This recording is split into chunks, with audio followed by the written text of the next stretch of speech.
Hello, today I will show you how to make a GitHub OSINT tool.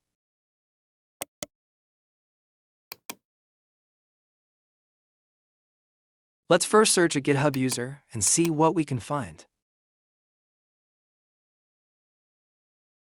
I want to analyze this user, but can't find much details here, as this user has made all his repositories private.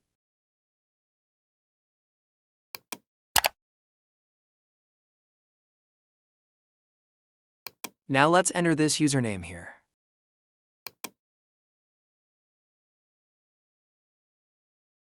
Click on Recent Activity, and you can see the user's private repositories details. You can also see the commits, creates, stars, forks, and issues. DM me on Telegram for source code.